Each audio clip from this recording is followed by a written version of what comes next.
Bonjour et bienvenue. Aujourd'hui, je tenais à faire le point ici et venir vous parler de c'est quoi en fait la fameuse régulation du système nerveux ou c'est quoi la dérégulation du système nerveux, en quoi ça affecte notre vie et qu'est-ce que ça signifie très concrètement. Donc, c'est une vidéo qui s'adresse à tous les hypersensibles, à tous les hyperréactifs, à ceux d'entre vous qui sont en épuisement, qui ressentent une fatigue chronique, des douleurs chroniques, bref, qui se sentent submergés en fait actuellement et qui ne trouvent plus de solutions, qui ont peut-être déjà été voir des solutions traditionnelles, des médecins, on va dire classiques, et peut-être même d'autres solutions alternatives, mais qui tournent en rond et qui ne trouvent pas de solution à leurs problèmes, à leurs affections, à leurs maux, à leurs maladies. C'est clair que la régulation du système nerveux est énormément en vogue, beaucoup de personnes en parlent et même moi je reçois des messages me demandant spécifiquement comment réguler mon système nerveux. Ça me semble dingue parce que moi, il y a 8 ans, quand j'étais notamment en épuisement et que je souffrais d'un tas d'affections chroniques dont je ne réussissais pas à me libérer, j'étais loin de connaître quoi que ce soit à propos du système nerveux, de savoir qu'il existait en fait et qu'il pouvait avoir un tas de répercussions sur notre santé physique, mentale et notre stabilité, disons, émotionnelle. Et donc, je suis toujours impressionnée par ces messages que je reçois spécifiquement déjà ciblés système nerveux. Mais j'ai envie de vous dire, est-ce que vous savez réellement de quoi il s'agit quand on parle de régulation du système nerveux ou un système nerveux dérégulé? Donc, c'est ce qu'on va voir aujourd'hui dans cette vidéo. Aujourd'hui, sur les réseaux sociaux, on trouve une tonne de personnes qui donnent des astuces et des conseils rapides pour réguler le système nerveux, pour revenir au calme, pour retrouver de la sérénité. Il y a énormément de personnes qui affirment avoir guéri de douleurs et d'affections chroniques grâce à la régulation du système nerveux. Je pense que les recherches Google réguler mon système nerveux ont explosé en flèche, mais c'est un concept qui peut quand même laisser perplexe et je comprends. Les sceptiques peuvent notamment se demander qu'est-ce que la régulation du système nerveux peut avoir à faire avec notre santé émotionnelle, avec notre santé mentale et avec notre santé physique. Et en quoi les astuces liées au système nerveux semblent pouvoir résoudre certains soucis de santé, même les plus tenaces, pour lesquels la médecine traditionnelle semble ne pas trouver la cause racine. Si vous êtes nouveau sur cette chaîne, je vous souhaite la bienvenue. Mon nom est Anna et ici sur Harmonia, je vous aide à vous libérer du stress, des tensions chroniques, que ce soit au niveau psychique, au niveau émotionnel ou au niveau physique, pour bien retrouver plus de légèreté, plus de douceur, de sérénité et pour vous retrouver avant toute chose. Si vous êtes prêts, c'est parti!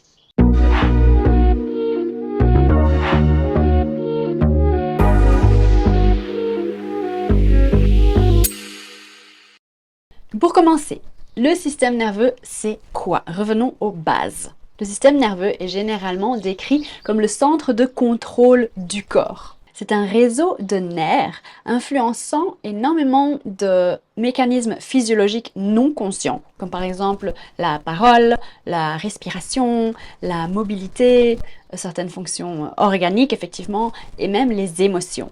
Le système nerveux dit autonome, qui fait partie du système nerveux central, influence un tas de processus justement inconscients ou autonomes, donc qui fonctionnent de manière automatique dans notre corps. Il se compose de deux branches interconnectées qui s'équilibrent l'une l'autre, qui est le système nerveux sympathique et le système nerveux parasympathique. Et elles régulent donc notre équilibre en ce qui concerne nos états physiologiques et également psychologiques. Ces deux systèmes, donc sympathique et parasympathique, sont responsables de nos sensations de danger et de sécurité. Le système nerveux sympathique est celui qui nous met notre organisme en branle face à un stress ou à une menace réelle ou perçue et qui active donc toutes nos fonctions corporelles pour pouvoir faire face à ce danger. Les hormones de stress comme l'adrénaline et le cortisol essentiellement vont venir faire quoi? Ils vont venir augmenter notre rythme cardiaque, augmenter notre respiration, augmenter la pression artérielle et donc le sang qui est pompé dans nos muscles pour que nos muscles s'éveillent et qu'on puisse réagir face à cette menace réelle ou perçue en prenant soit la fuite ou en combattant.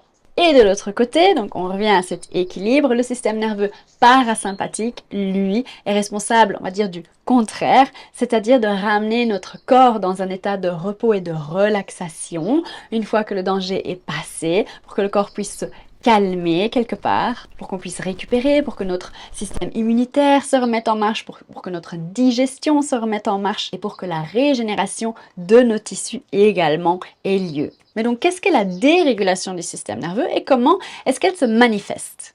Eh bien, la fameuse dérégulation du système nerveux signifie en fait qu'il y a un déséquilibre entre ces deux systèmes nerveux, le sympathique et le parasympathique. Et ce système nerveux dérégulé, c'est ce qui nous rend trop sensibles ou trop réactifs face à des menaces, qu'elles soient réelles ou même simplement perçues. Donc même quand il n'y a pas de danger rationnel, par exemple quand il s'agit d'une réunion importante ou quand il s'agit d'une conversation importante lors de laquelle on met nos limites avec un proche. Lorsqu'il y a déséquilibre, on a souvent tendance à rester en fait coincé dans cet état sympathique d'alerte, de vigilance, de stress, de tension et avoir du mal à revenir dans un état de calme. Et donc ce déséquilibre, cette dérégulation du système nerveux peut se manifester physiologiquement par notamment des douleurs chroniques, de la fatigue, des crises d'épilepsie, même aussi des douleurs d'estomac, de vessie, voire même des paralysies partielles. Les professionnels de la santé appellent ces maladies des affections fonctionnelles ou somatoformes, ce qui signifie qu'elles ne sont liées à aucune maladie perceptible, mais plutôt à un dysfonctionnement assez complexe du système nerveux. Mais la dérégulation se manifeste le plus souvent par des symptômes émotionnels, tels que la dépression, l'anxiété, l'épuisement, l'irritabilité, des réactions excessives, des explosions telles des crises de colère, des crises de nerfs ou des réactions inadaptées, comme par exemple le repli sur soi quand on se renferme, et également des difficultés à sortir d'états émotionnels négatifs entre guillemets. Donc la dérégulation du système nerveux, c'est essentiellement un système d'accablement, en fait, où on se sent réellement impuissant face à notre vie, à ce qu'on vit actuellement. On a l'impression de n'avoir aucun contrôle sur la manière dont on réagit face aux événements qui se produisent, face à ces déclencheurs, et on reste souvent bloqué dans ces réactions, donc souvent excessives, même une fois que le déclencheur ait cessé d'exister.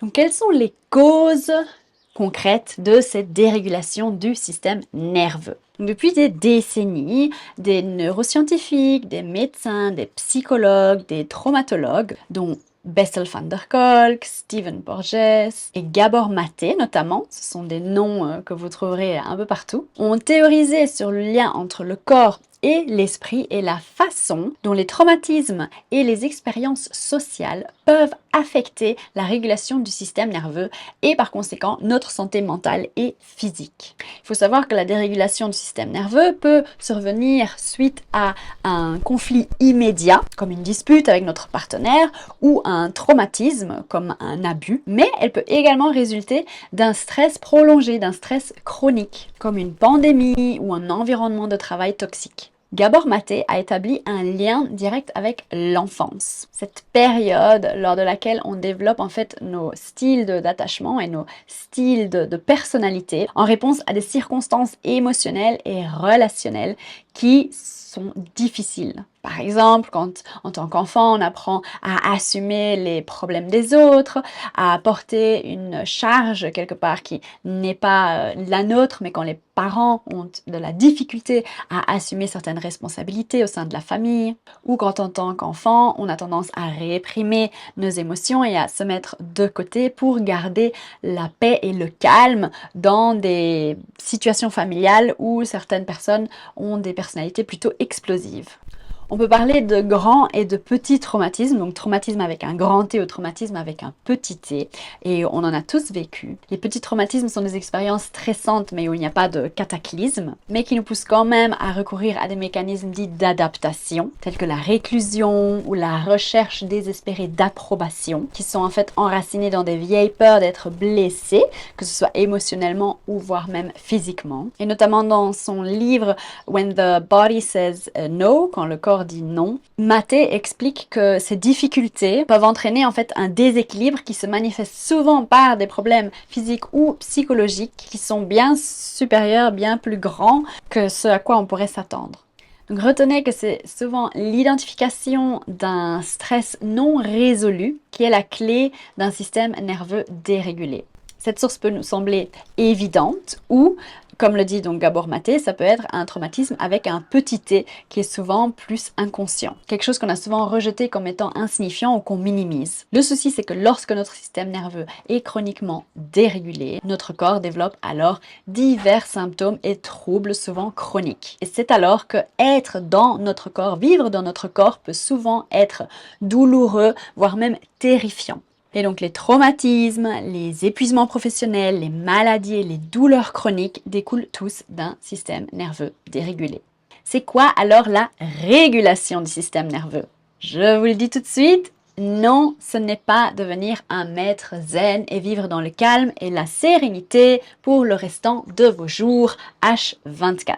Ce n'est pas non plus la capacité à vite aller mieux et solutionner ou faire disparaître toute émotion, toute sensation inconfortable quand elle se présente. Et donc non, pour tous ceux et celles qui m'écrivent en message privé, est-ce que vous n'auriez pas un petit conseil rapide à me donner quand je ressens ci, ça ou ça? Dans cette approche, il ne s'agit pas de pilules magiques ou de petits conseils rapides et efficaces pour ne plus ressentir. Ce n'est pas un moyen d'arrêter de ressentir, ce que beaucoup recherchent, mais pour moi, c'est réellement un moyen d'oser commencer à ressentir. Donc, la régulation du système nerveux ne consiste pas seulement à nous calmer dans l'instant, mais aussi et surtout à conditionner notre corps et notre esprit à réagir de manière plus appropriée quand on se trouve face à un stress, face à un déclencheur qui va venir nous activer. Et là, plutôt que d'être en constante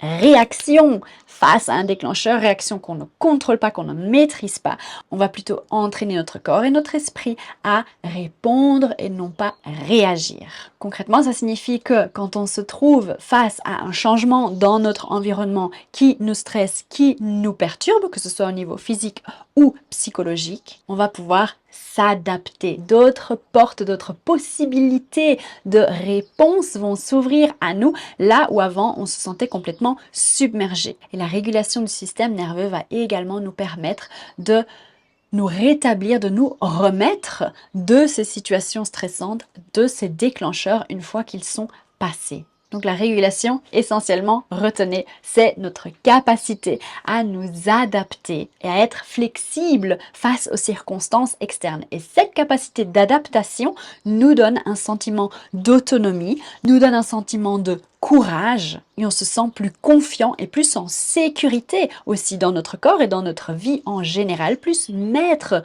de notre vie parce qu'on commence à mieux naviguer, à mieux vivre en fait les circonstances qui se présentent à nous. Donc est-ce que la régulation quelque part est le Graal? Est-ce que quand j'aurai un système nerveux régulé, finalement, est-ce que tout ira bien? Comme je viens de vous dire, pour moi, en tout cas, la régulation du système nerveux, ça implique une exploration, ça implique une flexibilité. C'est un travail de tous les jours. Et donc, non, ce n'est pas une pilule magique, ce n'est pas un one-shot, une injection, bref, magique, suite à laquelle, plouf, tout va aller bien, les symptômes, les soucis vont disparaître. C'est plutôt un style de vie, voire une hygiène de vie. Ce sont des pratiques qu'on va mettre en place quotidiennement, idéalement, pour que notre système nerveux, corps, esprit puisse réellement les intégrer et pas seulement quand il y a un souci, mais bien avant, d'où l'importance de travailler de manière régulière et quotidienne pour retrouver un meilleur équilibre, plus de bien-être. Oui, certes, plus de calme, plus de sérénité, mais globalement pour mieux vivre et mieux naviguer la vie au quotidien. Et la régulation du système nerveux n'est pas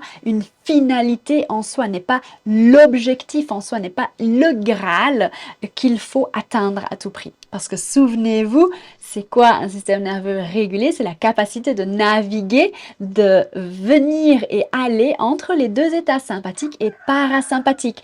Ce n'est pas passer sa vie en état parasympathique et être zen, relax et calme. on a également besoin d'activer notre réponse sympathique, de faire face aux situations de stress, de mettre notre corps en branle, de réagir, d'être rapide, vif dans nos réactions physiques, psychologiques. Donc une vie sans stress, sans coup de stress n'existe pas. La vie n'est pas par définition un long fleuve tranquille. Même si on trouve l'approche somatique qui nous convient parfaitement, pour nous apaiser lors de coups durs, de périodes difficiles dans notre vie, qui nous aident à faire face au stress quotidien de notre vie, c'est top, mais ces stress resteront bel et bien toujours présents. Donc l'objectif dans cette régulation et dans ce travail, dans cette approche, c'est de faire mieux connaissance avec notre corps, avec nos besoins, que ce soit au niveau physique ou au niveau émotionnel, et de développer une réelle écoute de plus en plus forte et de plus en plus stable. Pour moi, en un mot, la régulation du système nerveux revient à se respecter. Ce qui fait souvent, et je parle d'expérience, défaut aux personnes hypersensibles, hyper réactives, qui ont vécu des épuisements ou qui souffrent de maux et de malaises chroniques. Parce que ces soucis sont en fait une forme de mésestime de soi, un manque de respect et d'écoute de soi. Donc pour moi, la régulation du système nerveux est essentiellement un voyage vers soi. Et c'est ça qui le rend si magnifique, si puissant. Mais le cheminement vers un système nerveux régulé doit suivre une certaine logique, une certaine progression pour réellement être couronné de succès et être efficace. Le problème que je vois avec la plupart d'entre vous lorsque vous entamez ce chemin d'auto-guérison, c'est que vous entrez dans une mentalité de réparation. J'ai un problème et je dois le réparer. Comme si vous ameniez votre voiture chez le mécanicien et qu'il faut effectuer une réparation. Sauf que cette mentalité de réparation va à l'encontre de la mentalité de guérison. Vous voyez la différence? Réparation, on voit et on pense qu'aux symptômes qu'on veut éradiquer. Guérison, on se voit dans notre globalité et on s'approche avec plus de douceur. Un autre souci que je vois, c'est que vous essayez un outil, une astuce que vous avez vu sur Instagram, ou peut-être que vous pratiquez le yoga, le breathwork depuis un certain temps. Vous voyez des améliorations, mais ensuite, vous êtes pris dans un nouveau cycle de dérégulation. À un moment, vous ne voyez plus de progression, plus de changement. Qu'est-ce qui se passe? C'est que vous perdez espoir, vous pensez en plus que quelque chose cloche chez vous, que vous ne guérirez jamais, et vous vous repliez sur vous-même. Sauf que la régulation du système nerveux, c'est un voyage qui dure toute la vie si on le veut. C'est vraiment une démarche de croissance personnelle, c'est un cheminement. Et pour obtenir des résultats qui sont durables dans le temps et qui se font ressentir profondément, des résultats qu'on intègre réellement dans notre corps et dans notre esprit de manière durable, il est important d'avoir une stratégie, d'avoir un suivi, un accompagnement. Malheureusement, la patience et la motivation se font très rares aujourd'hui, ce qui fait que beaucoup d'entre vous essayent, ça marche un moment, et dès que le soufflet retombe, vous dites que ça ne marche pas, vous perdez espoir, votre motivation est au plus bas et vous laissez tomber. Mais si vous avez fait ça quand vous étiez bébé et que vous arrêtiez d'essayer de marcher la première, deuxième, troisième fois que vous êtes tombé, je peux vous dire que vous ne marcheriez pas du tout.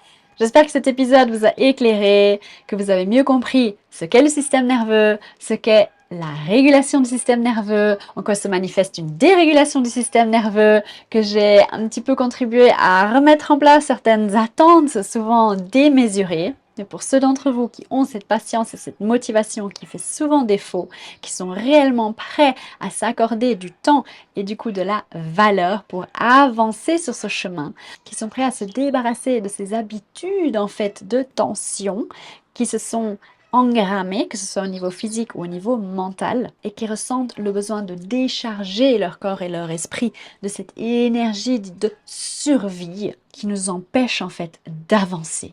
Et pour ceux qui ont envie de quitter ces états d'accablement, d'étouffement, d'épuisement, d'anxiété, de rumination, d'insomnie et j'en passe, alors je vous donne rendez-vous dans Libère ton corps. C'est un accompagnement de 30 jours lors duquel vous allez commencer à peler ces couches de cet oignon dans lequel vous êtes quelque part enseveli pour pouvoir vous retrouver et finalement avancer dans la direction qui vous tient à cœur. Vous trouverez le lien ci-dessous dans le descriptif. Je vous laisse y découvrir les témoignages de notamment Stéphanie, par exemple, qui souffrait de douleurs musculaires et articulaires et de crises d'angoisse malgré un accompagnement psychologique, malgré la naturopathie, le yoga, le pilate et d'autres approches qu'elle avait essayées et qui, suite à cet accompagnement, se relance dans ses études d'avocat, un rêve de jeune fille qu'elle avait mis de côté pour se consacrer à ses enfants. Ou encore le témoignage d'Emmanuel, qui ne vivait plus que dans la peur, dans la tristesse, dans le stress, et qui petit à petit, en réintégrant son corps, a redécouvert des émotions telles que la joie, les rires, des sourires, de la légèreté, et qui est immensément fière parce qu'elle n'a finalement plus peur. Et elle sait qu'elle a désormais les outils à sa disposition pour enfin, et je cite, pouvoir devenir moi-même, m'apaiser et m'affirmer. Et ça, c'est absolument fantastique et je suis juste tellement contente et honorée de suivre ces merveilleuses transformations. Sur si ce n'est déjà fait, je vous invite à vous abonner à cette chaîne, à cliquer sur la cloche pour recevoir les notifications concernant les prochaines vidéos. Je vous invite à me dire ici en commentaire quel est le message que vous avez retenu, qu'avez-vous appris suite à cet épisode. Et je vous dis à très bientôt, à la semaine prochaine pour une nouvelle vidéo. Prenez bien soin de vous et à très bientôt. Ciao!